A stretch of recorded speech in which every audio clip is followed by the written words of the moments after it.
I think sometimes business owners are too loyal to folks that aren't loyal to them. A lot of our competitors, probably the majority of our industry, almost probably all of it almost, they continually increase fees. And the longer you're with a processor, the more they end up charging you. The main suggestion is if you're a business owner and you haven't had your statement reviewed in an extended period of time, you probably should.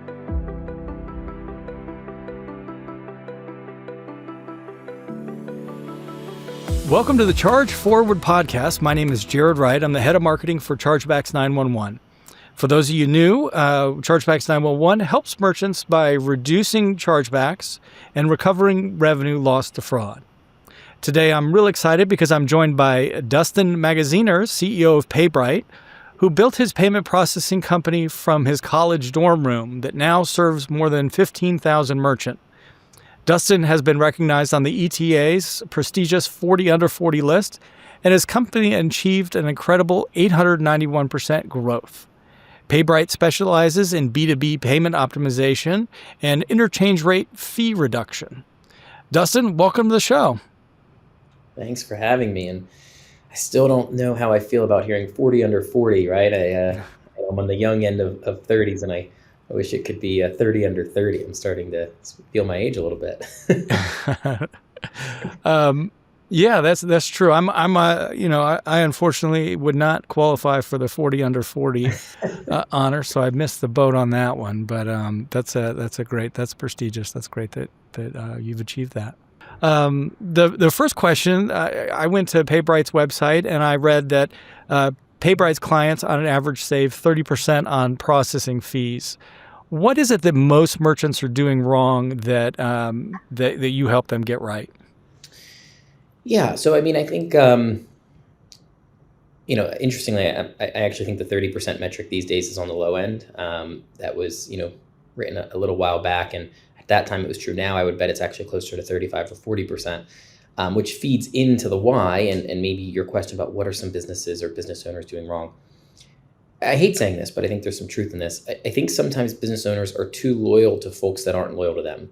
Paybrite, we're really proud that we're an organization that doesn't do rate increases, right? We believe in rewarding loyalty, but a lot of our competitors, probably the majority of our industry, almost probably all of it almost, they continually increase fees. And the longer you're with a processor, the more they end up charging you. It doesn't make any sense to me, right? I think that our customers that are with us are the ones that we should be working every day to retain, to keep them happy.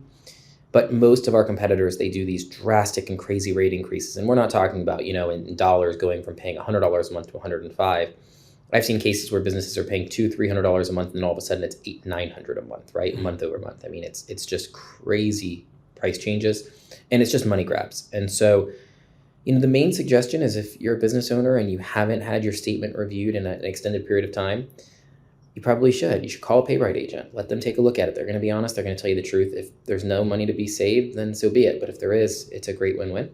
I used to tell businesses all the time when I was out in the field, best case scenario, I tell you have a great deal and you stay where you are.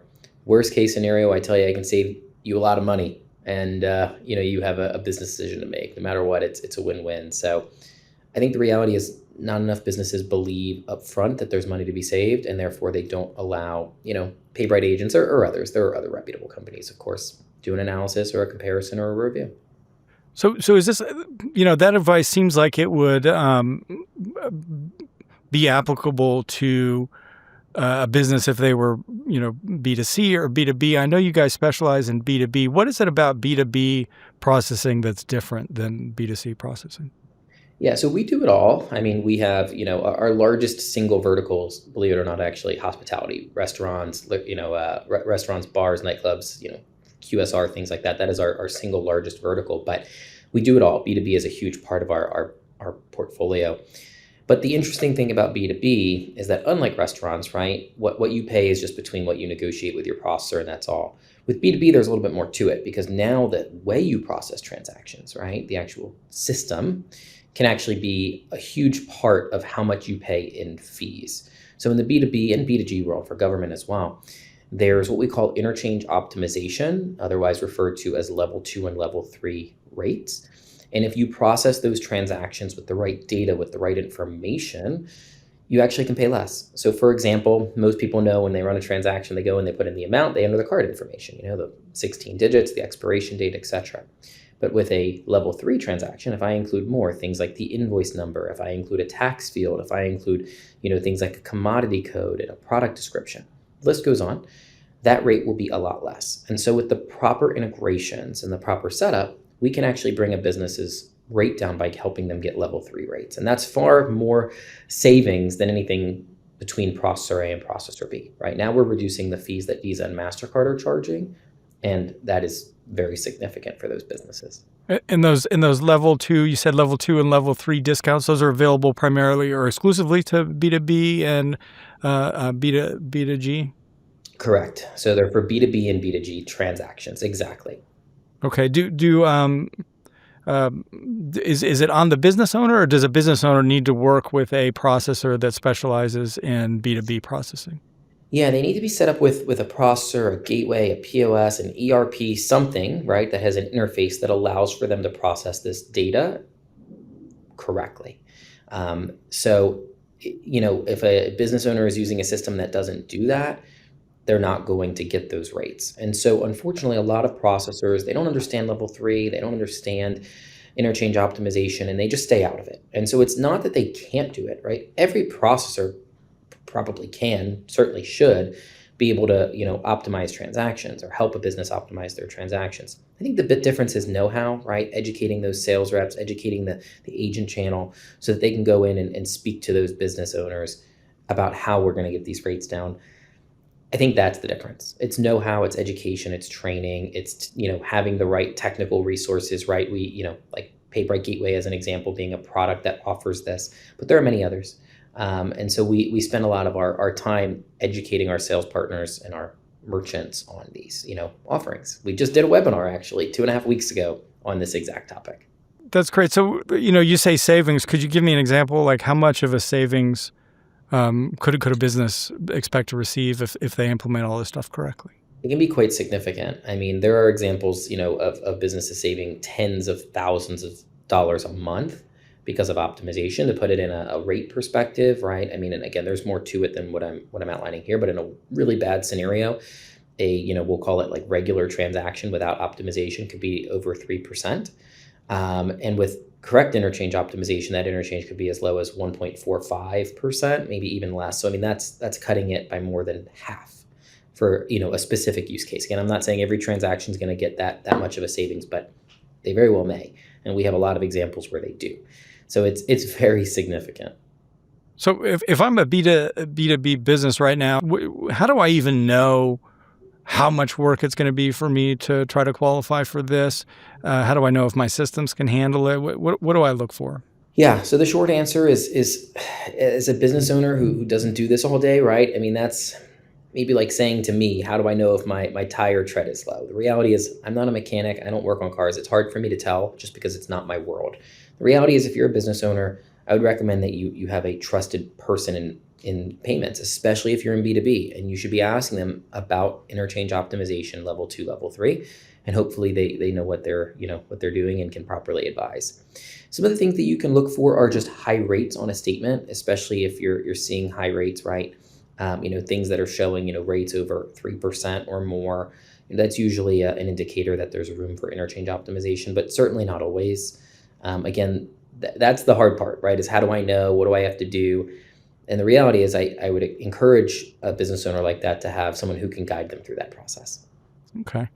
And so I assume it's not, just whether you qualify, but also whether or not the technology and the process that you have in place where you're collecting your payments can handle it. So 100%. And so we spend a lot of time with our businesses helping them move to different platforms that can support that, or integrating our gateway with the platform they're using, right, through API integrations.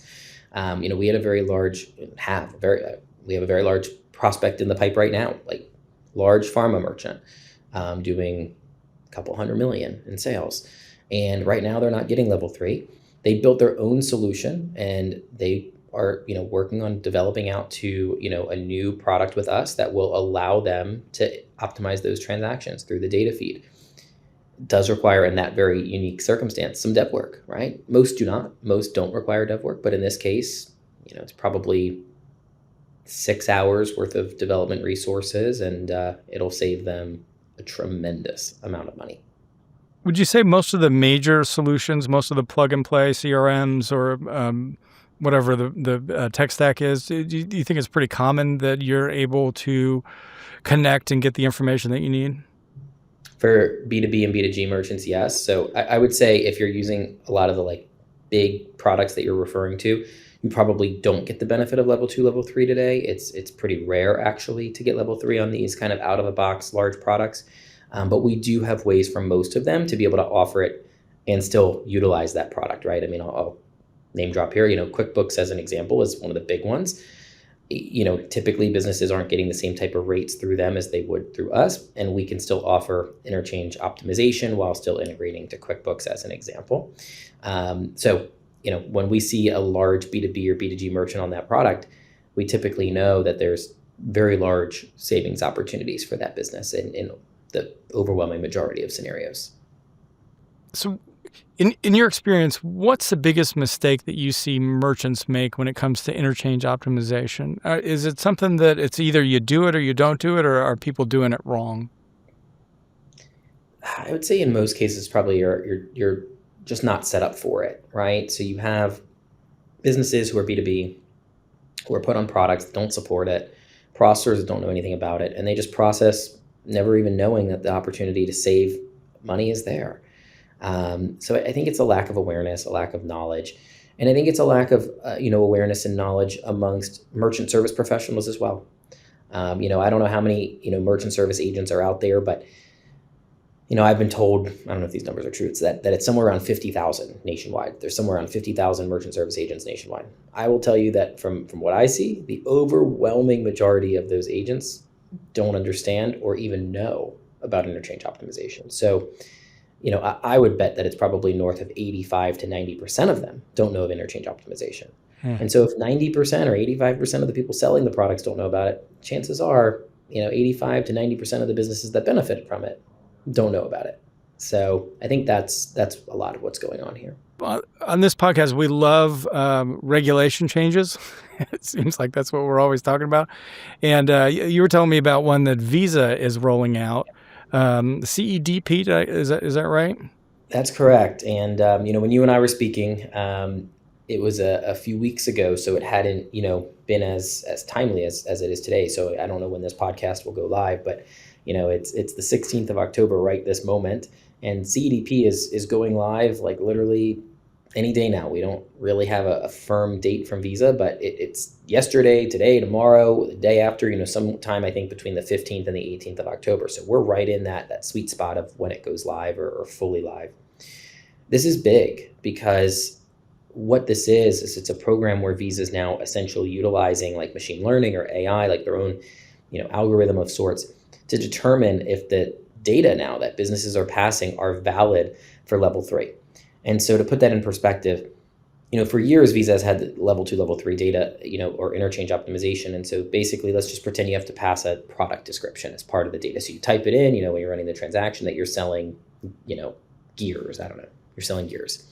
And as long as you included a value, you wrote a word, a letter, something in there, Visa said, yep, you included it, you get the lower rate. Well, now CDP, their AI machine learning tool, is reading that field and saying, we believe that it's true or we don't. And if the machine learning determines that what you put in isn't accurate, according to it, you're not going to get the better rate. And so now the data is being validated. And there are tons of merchants out there, lots, who were using solutions that either passed fake data, what Visa is now referring to, or the industry is now referring to as dummy data, or they were passing good data, but maybe not good enough for Visa, right? So instead of writing the word gears, maybe they just wrote GRS, right? They shorthanded it, and the AI may not like that. And so what was working a month ago, a week ago, maybe even 2-3 months ago for the last several years, may no longer work moving forward. And so I think the real consequences of that is that you're going to have tons of large businesses who are just going to get caught not knowing this. It's not like there's huge campaigns on TV or on the radio saying, if you own a B2B merchant and you get level 3, you need to be aware of this change, right? These changes, they go through the processors, but they don't usually make their way in a meaningful way to the business owners. There's a statement message on your statement, but how many of the business owners really read that? So I think there's going to be a really rude awakening, unfortunately, for a lot of large B2B customers. And I think for those that are selling in the industry and understand B2B, there's a tremendous selling opportunity, right? I think Paybrite, as you know, an organization that does a lot of this, I think will earn a lot of customers because of this. But I still think it's sad that a lot of customers are going to, pay the consequences for a few months in the transition. Okay. So if you're a business, a B2B business, and you aren't sure if you're getting these discounts, first thing is just to see if you are, because if you are now, you may not be in the future, depending on how your system was set up. What would you recommend? What's the easiest way for a business to find out, one, if they're receiving these discounts, and then two, if they're doing everything correctly, and what steps should they take to make sure that these discounts stay if they're already there? Well, shameless plug, to find out, reach out to Paybrite. We'll happily confirm it for you. But, in all seriousness, I mean, they would really want to review their statements. And hopefully the processor is including, transparent and, words that are understandable, right? Not ambiguous phrases or terminology on their merchant statements that clearly outline that the merchant is getting level 3 data rates. These rates are typically in the mid to high 1s or low 2% range. Like that's typically what those types of cards cost. So of course, that's not always so simple to understand. Processing is not easy to understand for business owners. But I think the main thing to be aware of, especially with where we are and when I'm sure this podcast will go live, is if, when you get your October, November, December statements, if you're seeing your overall cost going up and you're in B2B, there's a very good chance that this is why.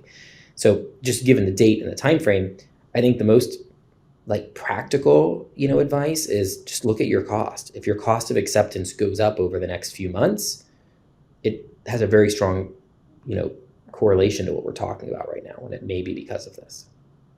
Okay. One of the things that we run into when we're working with a merchant is getting merchants or getting, anybody to change their business. How easy is it for a business that, might be paying a higher rate than they need to be paying, but they've got legacy systems and they've got all this stuff that they've been doing the way that they've been doing for years. They know how it works. They're comfortable with it. How painless are you able to make that transition for them? So it depends on what they're using today. There's no one size fits all, but I would say in most cases, it's plug and play. In most cases, right?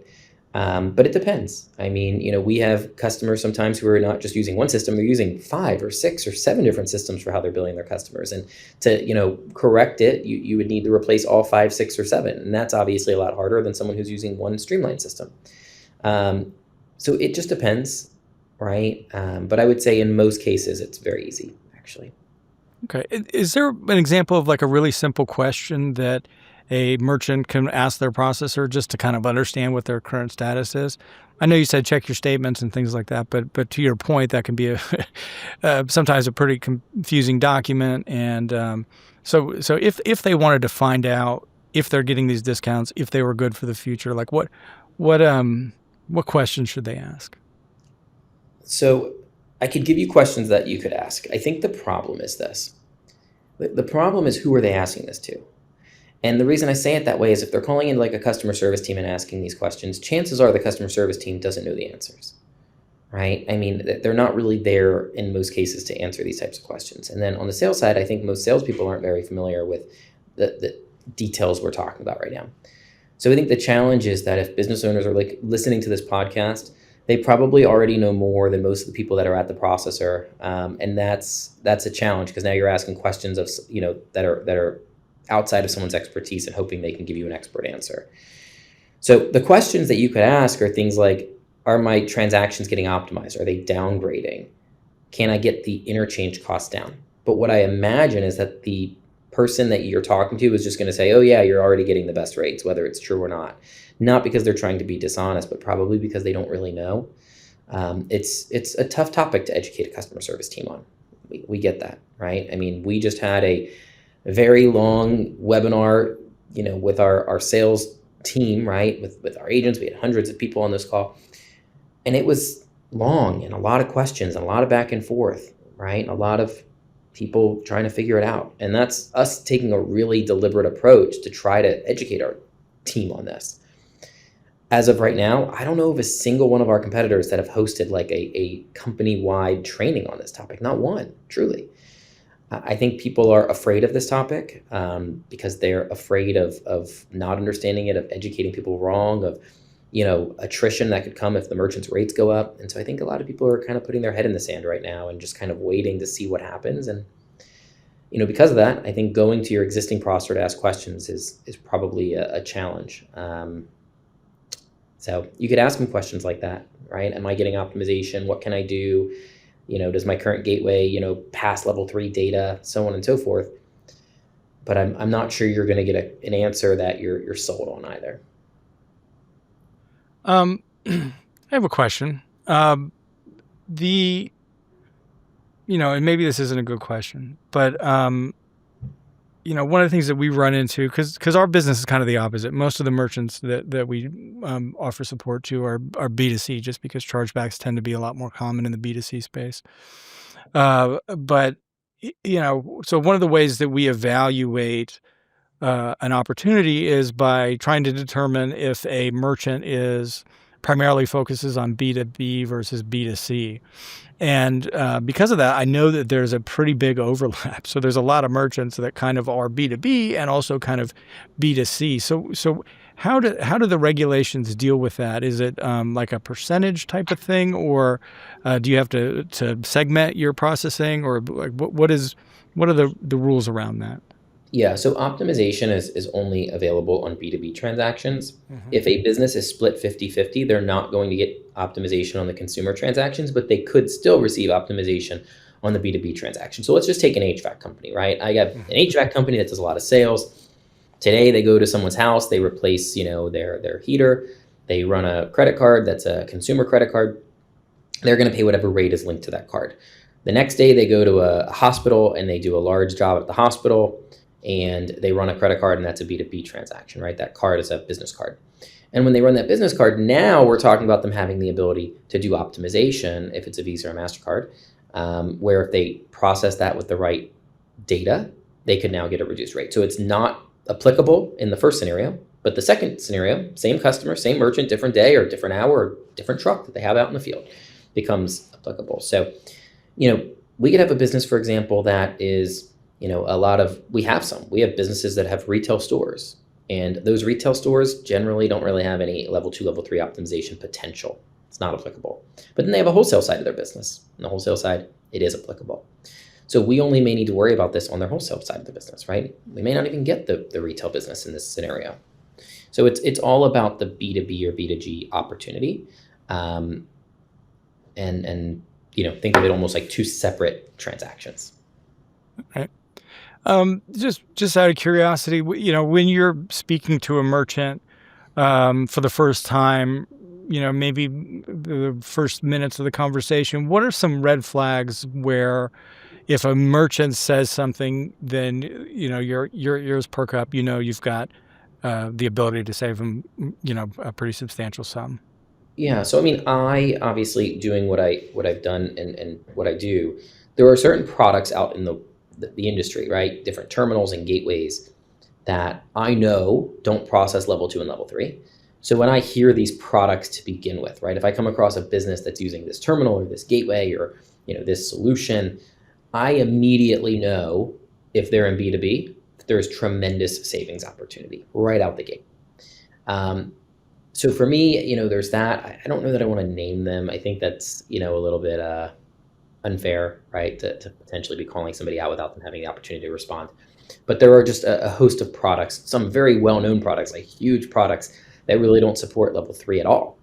And so, I don't know, some of these products have hundreds of thousands of merchants on it. And yeah, not all of them are B2B merchants, but plenty of them are. And if they're just using these products, not even an option. So, there's definitely a lot of that. So I think that's all really great information. Dustin, I don't know if you've ever seen Inside the Actor's Studio, but I've got a list of rapid fire questions for you. I like to end every podcast on. Are you game? You mind if I ask you a few kind of silly questions? Let's figure it out. Let's see what happens. All right. First one's crypto or cash? Cash, for sure. All right. Sailboat or RV?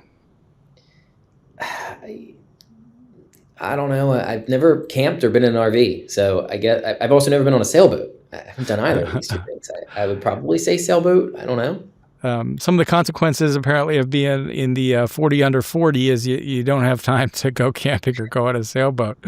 All right. Well, I tell you what, RV is a little bit safer, so I'm going to put you down for RV. All right. I'm a bit of an adrenaline junkie. I'm a big scuba diver. I've been skydiving. There you go. Thrill. Okay. So in your opinion, in 10 years, will AI have a net positive or net negative impact on society?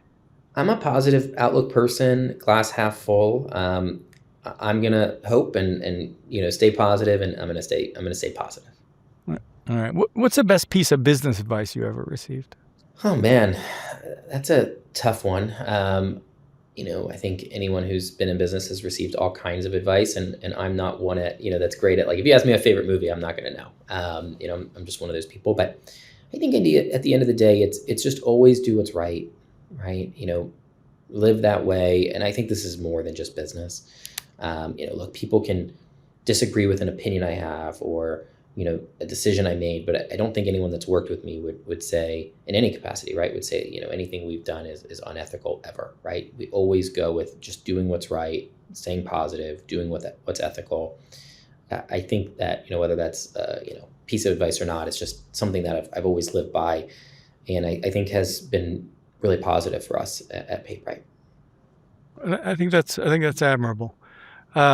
Okay, so last question: what's your favorite safe for work one-line joke? Oh man, you're going back to my favorites. Oh man, I don't even know. You got to know a knock-knock joke or something, man. I have no idea. It's not that I don't know one.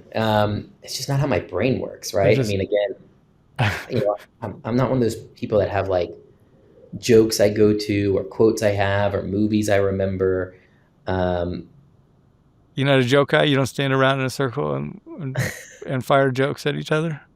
I love when I'm with my friends and, people are riffing, but I really don't. I don't have a clue. All right. That sounds good. That's an acceptable answer.